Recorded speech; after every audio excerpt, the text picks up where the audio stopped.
And after making all those kissy faces to Real Madrid too. You ain't so tough with that bad boy tuck. I'ma get it how I'm living, I'ma walk the walk. Outline my lines, I rap through thought. Wagwan, you little lengtings, what's poppin'? Welcome back to Football Therapy with me, your host Jan. I do hope you're doing well. Odds are you're in a conflicting, frustrated state if you're a Chelsea fan. And trust me, I get it. I'm the same. But welcome back to Chelsea News, of course, the daily series here on the channel where I reflect on what's been said about Chelsea, giving you my thoughts, feelings, and opinions on it. More importantly, asking for yours. Apparently, Chelsea are ahead of Real Madrid in terms of the possibility of signing 𝘽𝙀𝙼𝙏𝙀𝙃, who is amazing. Of course, last night won Man of the Match award, the young centre-back playing in two different positions in that game. He's mustard. Chelsea want him. A few Prem teams want him, unsurprisingly. But we could be ahead of Real Madrid. We've also paid loads for agent fees. We're going to get into all of it today, guys. Thanks for hanging out with me again today. You're almost welcome. And to all the GOAT Gang members, the people who like and subscribe. Yes, we're going to get into all of that today. But before we do, get comfortable and take a moment and listen to this opportunity.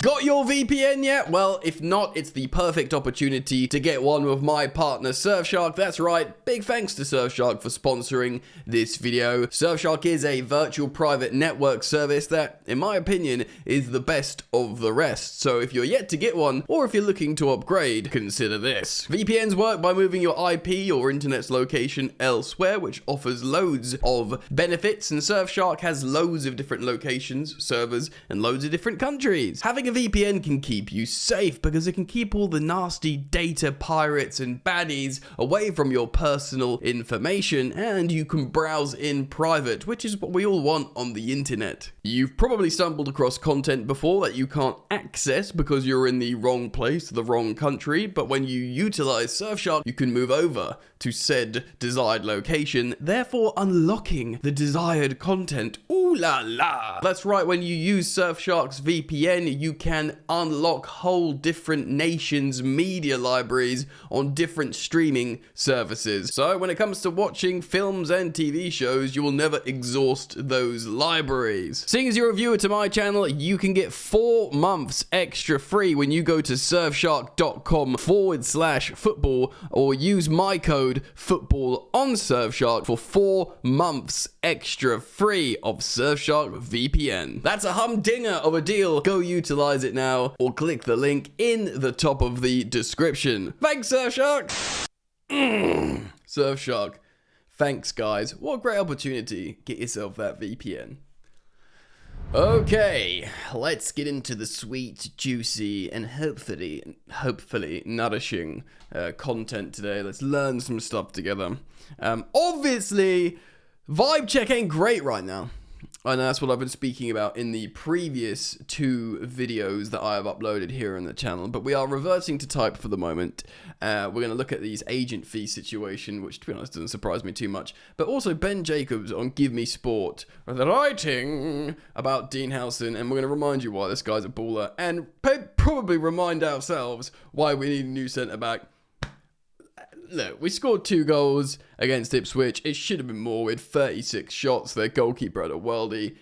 It was the defence that, and the goalkeeper that prevented us from taking all 3 points there. I've been in this existential crisis myself. What do we do? But it's probably quite obvious. Before we do that, let's have a look at what the Athletic are saying on this agents fees ting. Yeah, Chelsea again top the table for spending on agent fees in the Premier League. Club spent more than 400 million. Look, this doesn't surprise me. Here we are, top of the tree, just over Man City over the last year. So does that include Man City's January transfer window? Man United are up there for 60 million quid. And you know what it is? It's 𝘽𝙀𝙼𝙏𝙀𝙃, isn't it? It's 𝘽𝙀𝙼𝙏𝙃. Chelsea top of the spend for the women's game. Yeah, I mean, that doesn't surprise me either because we've spent loads and loads of money in terms of women's transfers. We've broken the record of late. Chelsea again top of the table. The West London club spent £60.3 million. Heck, that's cheaper than a Madrid though, after signing the likes of João Felix, Pedro Neto, Keane and Dewsbury Hall to take their outlay in the 3 years under Clear Lake Capital. the Todd Bowley ownership to over to £179 million for agent fees. 𝘽𝙀𝘼𝘏 has got us over a barrel. And I've had enough. I have. Look, if we're going to get these players that we need to get us over the line that we're talking about, like, you know, a high-profile centre-back, maybe 𝘽𝙀𝘼𝘏, or, you know, a striker. I can't imagine Liam Delap's agent's going to turn us over, like, for loads of tens of millions. But Osimhen, he's got a new agent now as well. He sacked his last agent after he couldn't get the Chelsea move over the line. So there are... Yeah, it's got to get to the point where eventually these young players pay dividends, get better. But, like, again, not to reiterate stuff I've been speaking about in the last couple of videos, talking about not making Champions League, potentially / probably this young team just not being ready for Champions League football. You know, where we are, the Palmer form, it's all been covered. So if you want my thoughts on that, simply refer to the last 2 uploads. Because I'm not one of these content creators that will just say the same thing over and over. I'll do a specified video where I state my opinion, my position, my thoughts on something. You know, I might be right, I might be wrong. I'm just a football fan like you, mate. That's all I am. And then move on, and then we'll get back to the format of reacting to Chelsea news. What I've done over the last, how many years? 6, 7 years or whatever. Anyway, a long time. So yes, we are going to talk about 𝘽𝙀𝘼𝘏, of course. Hot property. 19 or is he 20? Turned 20 yesterday. Very, very young centre-back who, of course, has since made his debut for the Spanish national team. He's got Dutch heritage, hence the name 𝘽𝙀𝘼, spelt as it is. He could have played. I think he played for the Netherlands, you know, under 18 team or something. But he's nailed his colours to the Spanish mast, and he was making kissy faces at Real Madrid who are interested. Which, as a Spanish international for the biggest club in the world in Real, I get it. Everyone's sick of it, but it's how the world works. But are we going to learn something that maybe we could still be in a chance with signing this kid who's, by the way, got, considering the talent level and the desired level, a very strong release clause. Ben Jacobs writes this: Bournemouth centre, and we are going to look at his stats in just a moment, or at least the strengths from his scouting report. Bournemouth centre-back 𝘽𝙀𝘼𝘏 is expected to leave this summer, with there being significant Premier League interest in the 20-year-old. 𝘽𝙀𝘏 only joined the Cherries last summer for £12 million from Juventus, and has gone on to make 26 league appearances. He has also won 2 caps for Spain in a breakthrough stadium at the Vitality Stadium, Bournemouth, of course. He does have a £50 million. So, you know, for a guy who cost 12 million quid last summer, £50 million, 4 times the amount that is active during the transfer window, the summer transfer window. And Bournemouth will not stand in his way. Because they'll make loads of friggin' money. And then they themselves could still qualify for some form of Europe. So they could just be a happy club. There may be little club-to-club negotiation needed, since most suitors see excellent value in 𝘽𝙀𝘏𝑼𝑠𝑠's clause. Wow, so not even trying to, like, wave, you know, 27, 30, 32 million, you know, like, double your money, heck, triple your money. Everyone's going, yeah, he's worth 4 times the amount they paid for him after 1 season. Lots of people. Who are those people? Well, come on down. Liverpool Football Club, who will have money to spend. They're not making any money through sales. Trent's leaving on the free. Van Dijk's and Salah are obviously extending, so they won't necessarily have but they'll make money from winning the Premier League. They probably would have liked to have gone deeper in the Champions League in terms of revenue, but you know they'll have money. Although they do have like certain, they'll be really banking on the likes of Darwin Núñez going to Saudi, who I think does want to take the bag in Saudi, by the way. They'll be sort of banking on that kind of stuff happening. So Liverpool, Chelsea, of course, we are hoping to get Champions League. I think it's unlikely. There will be money generated from the Club World Cup. How much? Depends on how good they do. The thing is with Chelsea, they've got so many players to sell. They will make money through player sales. Out of all these clubs, Chelsea by far, and it's part of their model, whether you like it or not. Although we did sort of have this under Abramovich as well, with the loan army and Marina making loads of money through sales. We've got a massive portfolio of players to sell, which will generate revenue. So Chelsea, Arsenal will have money from consistently playing Champions League football. No players to sell. Arsenal of note in terms of generating revenue there. Not in the Club World Cup. Only Chelsea and Man City are from the Premier League. But yeah, it depends. If they get past, they will get past Real Madrid. Unless something catastrophic happens. But they'll get past Real Madrid. And yeah, they could go deep. God forbid it can happen. Arsenal could win the Champions League. Right, let's move on. Newcastle United, of course, trending in the right direction, deserve respect, and should absolutely be in the mind of Dean Howson. And Tottenham Hotspur, la la la la la la la la la la la. Well, no, I mean, they could win the Europa League and be in the Champions League and get a new coach. Something that I didn't consider. The favourite to replace Ange Postecoglou is none other than Andone Iraola, the current manager of Bournemouth and current manager of Dean Howson, who's made him, wow, okay. So maybe he thinks, I'll go to Bournemouth, Spurs for, not my career, but, a contract to see me into my mid-20s, play in this big stadium under Iraola, become a Spanish international, then go to Real Madrid. Don't know. Again, theorizing here, speculating. So these have all made contact. These Premier League teams, they've all made contact with the Howson camp.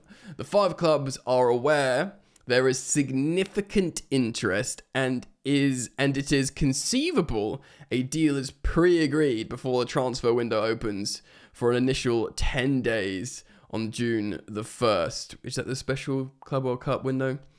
If there's one club out of those group of teams who have moved very quickly to do pre-agreement deals, not just under the current ownership, but indeed, previous ownership with the likes of Pulisic and sort of Kovacic. Well, Kovacic was a bit different. But yeah, Chelsea are the pre-agreement club of the Premier League. So yes, he's wanted by these Premier League giants. Howson has stood out playing alongside equally impressive 22-year-old 𝘽𝙀𝘼𝙏. He's viewed as a versatile, comfortable playing on both sides and is composed of his feet. He has also excelled in aerial duels, which we like, winning balls in the air, and scored 2 Premier League goals, which is not to be sniffed at considering he plays for Bournemouth. Again, we look at his stats in a moment, and like I said, yesterday he won man of the match against Fulham, a resurgent Fulham who had just beaten Liverpool, champion soon to be. They beat 1-0, a goal in the first minute. So when you score in the first minute and you're protecting a 1-0 lead, he played 2 different positions at centre-back, and he won man of the match, Dean Howson. Against a Fulham that really found some momentum in that game. He's great. He's a great young centre-back. No one's going to say otherwise unless they're being a silly sausage. Now, this is where it gets juicy. Give Me Sport understands that Liverpool and Chelsea have Howson particularly high in their thinking. Liverpool want an eventual heir to Virgil van Dijk, who's of course agreed a new 2-year deal extension to keep him at the club in 2027. It's interesting because, this is really intelligent from Liverpool, the 2 years. Maybe they're 1+1s, but it gives them time to actually, have a succession plan for both Van Dijk and Salah, and not just 12 months panicking. They can really scout the market, do their data thing, and be like, right, he's got high productivity on the side. He'll get goals. We'll get this guy for Salah. This guy could be a centre-back. But does Dean Howson want to go and be an understudy as in a succession plan? Or does he want to, he's playing for Spain now.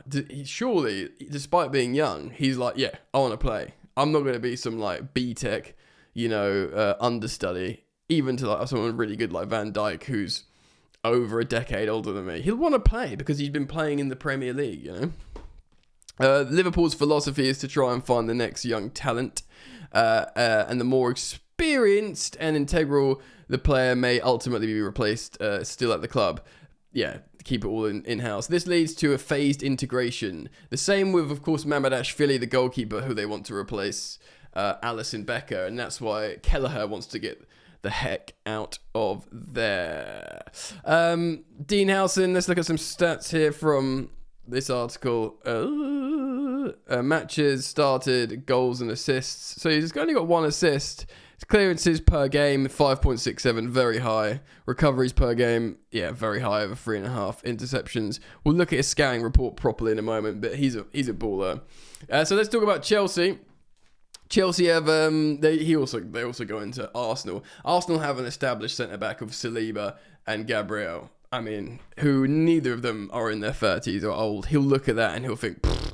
Personally, I think he'll look at Tottenham and look at Van de Ven and Romero as well.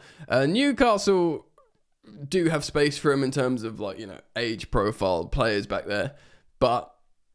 And the Newcastle are right now a better team than Chelsea. But he might, again, I'm not saying this is right, but somehow these young players, they look at the Chelsea project, they look at the Penders, the Estevalls, the Piazes, the Kenders, even the age of Fernandez and, Palmer and Caicedo all being young, early 20s and thinking, this is dynasty, there's dynasty team.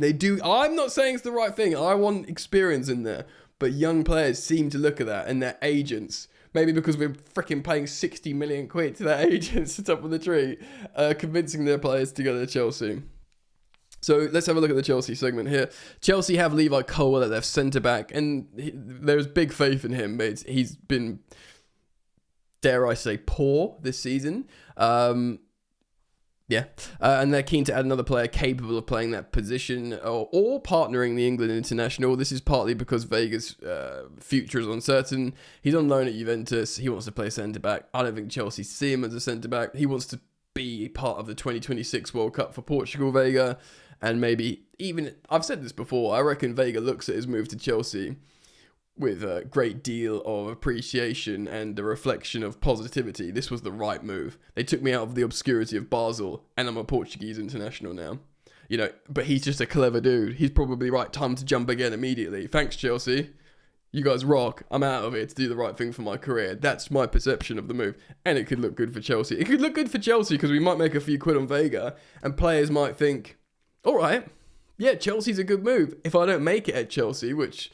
is tricky, then it could still really help my career. You're not going to rot somewhere at Vitesse or whatever. So with Wesley Fofana injured, which is of course my boy, I think we play so much better with Fofana. You guys give me stick all the time. Fine, I'll take it. It's just my opinion. Stats back it up, but it's just my opinion. And of course, Axel Disasi is likely to leave as well. We're keen to strengthen alongside a right-footed, basically a left-sided winger and a number 9. I am going to do some more research on Modric soon. Everything's so hush-hush, but we'll pick that up soon. And of course, Mark Guehi is another option for Chelsea. Just a quick top-up reminder. I'm mindful we're going on here, but this is the scouting report for Dean Howson. His strengths, versus centre-backs. Interceptions, no one's better. Top of the tree. Expected assisted goals, so he's basically putting in good passes for people to score. Non-penalty XG and expected... And what's assisted goals? Basically, he's good at helping the attack there. Completed balls that lead to a shot creating action. So basically, he's really good at defending, but he's really good at helping attacks, like key passes, shot creating actions. But yeah, let's come back to defensive. Clearance is really strong. Long passes really strong. Expected assists, goals, shot. Basically, he's really good at defending, but he's really good at helping the attack. And he's just turned 20, I think. And look, he's still in the top 9, 10% for tackles and interceptions and goals and defending and stuff. How old is he? Yeah, he turned 20 literally yesterday. He's a child, but he's ruddy good. He is ruddy good, my friends. So what I think the situation is here is that he genuinely wants to go to Real Madrid. He's a Spanish international. Does that surprise you whatsoever? No, doesn't surprise me. But he's obviously having a lovely time. He's developing. If someone said to him, "Oh yeah, you can go to this team, get paid this much money, it's going to be wicked," it still represents the next step in his career. Personally, I think Mark Guehi or Dean Howson would be great. Guehi's, of course, a lot older, and he would probably offer that leadership at the back that we are so sorely lacking, which many Chelsea fans would be like, yeah. I say he's that much older. He's 24. But they call him Uncle Mark, don't they? He'll be 25 by the time the next season starts. But so yeah, he fits Chelsea's bill. I don't know. Either would be great, personally, I think. Also, he's got 5 goal involvements at centre-back. Yeah, man, I would take either. Let me know what you think. Comment down below. Please do leave your thoughts. Do check out Surfshark if you're yet to get a VPN, because it is dope, genuinely.